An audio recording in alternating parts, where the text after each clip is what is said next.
Bible, and it picks up the storyline from the previous book, Genesis, which ended with Abraham's grandson, Jacob, leading his large family of 70 people down to Egypt. Now, Jacob's 11th son, Joseph, had been elevated to second in command over Egypt, and he had saved his whole family in a famine. And so Pharaoh, the king of Egypt, offered the family to come live there as a safe haven. And so eventually Jacob dies there in Egypt, and Joseph and all his brothers do too. About 400 years pass, and the story of the Exodus begins. Now, that name refers to the event that takes place in the first half of the book, Israel's exodus from Egypt. But the book has a second half that takes place at the foot of Mount Sinai. In this video, we'll just focus on the first half, where centuries have passed, and the Israelites were fruitful and multiplied, and they filled the land. Now, this line is a deliberate echo back to the blessing that God gave all humanity back in the Garden of Eden. And it reminds us of the big biblical story so far. Humanity forfeited God's blessing through sin and rebellion, and so God chose Abraham's family as the vehicle through which he would restore his blessing to all the world. But the new Pharaoh does not view Israel as a blessing. He actually thinks this growing Israelite immigrant group is a threat to his power. And so just as in Genesis, humanity rebels against God's blessing, so here Pharaoh attempts to destroy the source of God's blessing, the Israelites. He brutally enslaves them in forced labor, and then he orders that all the Israelite boys be drowned in the Nile River. Now, Pharaoh, he is the worst character in the Bible so far. His kingdom epitomizes humanity's rebellion against God. Pharaoh has so redefined good and evil according to his own interests that even the murder of innocent children has become good to him. And so Egypt has become worse than Babylon from the book of Genesis. And so now Israel cries out for help against this new Babylon, and God responds. God first turns Pharaoh's evil upside down as an Israelite mother throws her boy into the Nile River, but in a basket. And so he floats safely right down into Pharaoh's own family. He's named Moses, and he grows up to eventually become the man that God will use to defeat Pharaoh's evil. In the famous story of the burning bush, God appears to Moses and commissions him to go to Pharaoh and order him to release the Israelites. And God says that he knows Pharaoh will resist, and so he will bring his judgment on Egypt in the form of plagues. Then God also says that he will harden Pharaoh's heart. And so we're introduced into the next main part of the story, the confrontation between God and Pharaoh. Now, what does this mean, that God says he'll harden Pharaoh's heart? It's super important to read this section of the story really closely and in sequence. In Moses and Pharaoh's first encounter, we're told simply that Pharaoh's heart grew hard. There's no implication that God did anything. And so in response, God sends the first set of 5 plagues, each one confronting Pharaoh and one of his Egyptian gods. And each time, Moses offers a chance for Pharaoh to humble himself and to let the Israelites go. But after each plague, we're told that Pharaoh either hardened his heart or that his heart grew hard. He's doing this of his own will. And so eventually, it's with the second set of 5 plagues that we begin to hear how God hardened Pharaoh's heart. So the point of the story seems to be this. Even though God knew that Pharaoh would resist his will, God still offered him all of these chances to do the right thing. But eventually, Pharaoh's evil reaches a point of no return. I mean, even his own advisors think that he has lost his mind. And it's at that point that God takes over and bends Pharaoh's evil towards his own redemptive purposes. God lures Pharaoh into his own destruction as he saves his people, which is what happens next. With the final plague, it's the night of Passover, and God turns the tables on Pharaoh. Just as he killed the sons of the Israelites, so God will kill the firstborn in Egypt with a final plague. But unlike Pharaoh, God provides a means of escape through the blood of the Lamb. And here the story stops and introduces us in detail to the annual Israelite ritual of Passover. On the night before Israel left Egypt, they sacrificed a young, spotless lamb and painted its blood on the doorframe of their house. And when the divine plague came over Egypt, the houses covered with the blood of the lamb were passed over, and the son spared. And so every year since, the Israelites have reenacted that night to remember and to celebrate God's justice and his mercy. But Pharaoh, because of his pride and rebellion, he loses his own son. And he's compelled to finally let the Israelites go free. And so the Israelite slaves make their exodus from Egypt. But no sooner do they leave that Pharaoh changes his mind. And he gathers his army and chases after the Israelites for a final showdown. As the Israelites pass through the waters of the sea safely, Pharaoh charges towards his own destruction. The Exodus story concludes with the first song of praise in the Bible. It's called the Song of the Sea. And the final line declares that the Lord reigns as king. And then the song retells in poetry what the story of God's kingdom is all about. It's about how God is on a mission to confront evil in his world and to redeem those who are enslaved to evil. God is going to bring his people into the promised land where his divine presence will live among them. This story is what it looks like when God becomes king over his people.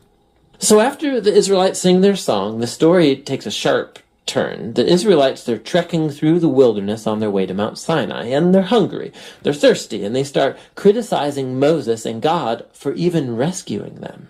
They say they long for the good old days in Egypt. I mean, it's crazy. So God graciously provides food and water for Israel in the wilderness, but these stories, they cast a dark shadow.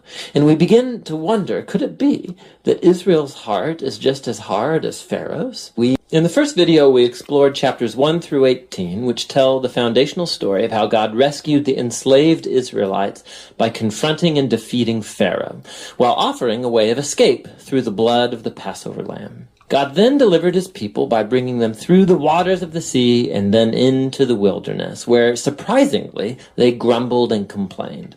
Now, the second half of the book of Exodus opens as Moses leads Israel to the foot of Mount Sinai, where God invites the nation of Israel to enter into a covenant relationship. And here we reach another key moment in the biblical storyline, because this is picking up and developing God's promise to Abraham. So remember, from the book of Genesis, God promised that through Abraham's family, somehow he would restore his blessing to all of the nations. And here we find out more. God says that if Israel obeys the terms of the covenant, they will be so shaped by God's laws and teaching and justice that they will become a kingdom of priests, which means that they will become God's representatives and show all of the other nations what God is truly like. Now, the people of Israel eagerly accept the offer, and so God's presence appears right on the top of Mount Sinai in the form of cloud and lightning and thunder.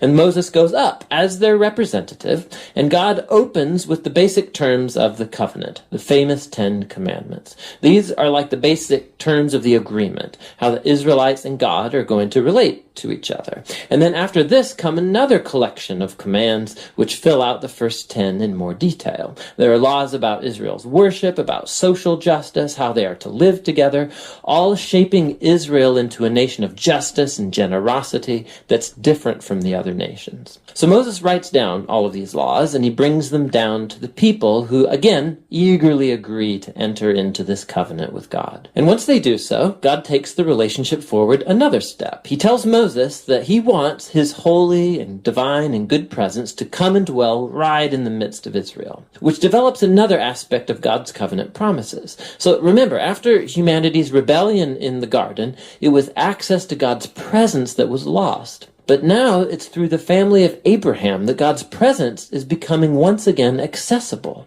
through this covenant relationship, and first with Israel, and then somehow one day to all nations. So what follows are 7 chapters of detailed architectural blueprints about this sacred tent called the tabernacle. There's an outer courtyard with an altar, and then in the center there's a tent that has an outer room and then an inner room. And then inside the inner room, which is called the most holy space, is a golden box called the Ark of the Covenant. And there's angelic creatures over the top of it. It's the hot spot of God's presence. Now there's lots of detail in these chapters, and it's important to know that every piece has some kind of symbolic value. All of the flowers, the angels, the gold, and the jewels, it all echoes back to the Garden of Eden, the place where God and humans lived together in intimacy. And so the tabernacle is like a portable Eden, so to speak. It's the place where God and Israel can live together in peace. At least in theory, because right here, something goes really, really wrong. Israel breaks the covenant. As Moses is up on the mountain receiving the blueprints for the tabernacle, down below at the camp, the Israelites, they're losing patience. And so they ask Moses' brother Aaron to make for them a golden calf idol so they can worship it as the God who saved them out of slavery in Egypt. Now God's presence, it's right there on top of the mountain. They can see it. But here they are below, breaking the first two commands of the covenant they just agreed to. No other gods and no idols. Now, what follows is really important. God knows what's happening down below. And so he first invites Moses into his own anger and pain. And he tells Moses what he wants to do, just to wipe Israel out. But Moses intercedes by appealing to God's character. He says, first of all, destroying Israel would be going back on your covenant promises to Abraham. And then Moses appeals to God's reputation among the nations. What would they think if they see you destroying your own people? And so God accepts Moses' intercession, and he relents. And while he does bring his judgment on those who instigated the idolatry, he forgives the nation as a whole and promises to renew his covenant. And it's right here, at this point in the story, that God, for the first time, describes his own character to Moses. He says, the Lord is merciful, he's gracious, he's slow to anger, abounding in covenant faithfulness. He forgives sin, but he will not leave the wicked unpunished. So we have this tension. God is full of mercy, but also he must deal with evil if he claims to be good. And above all, God is faithful to his promises, even though it means, he knows, he's committing himself to a people who are utterly faithless. And so after renewing the covenant with Israel, God commissions Moses to go ahead and build the tabernacle. And once again, we get 5 long chapters describing in detail the construction of the tabernacle. And it all comes together in the final chapter where the tabernacle's finished. God's glorious divine presence comes and hovers over the tent, and our hopes are high. And so Moses, he goes right up to enter into the tent, and he can't. He actually can't go in. And that's how the book ends. It's really surprising, but not really if you think about it. You can see now how much Israel's sin has damaged the relationship with God in more ways than we realize. All right, So the tomorrow book we'll opened, talk remember, about with Pharaoh's Leviticus. evil, threatening right. Israel and threatening God's covenant promise. But now, as the book ends, Israel has become its own worst enemy. It's their sin that's threatening the future of the covenant. And so the question as the book closes is, how is God going to reconcile this conflict between his holiness and his goodness and his presence with the sinful corruption of his own covenant people? Stay here for the The third solution to book, that problem is what the Leviticus, next book is tomorrow. about. But for now, that's the book of Exodus.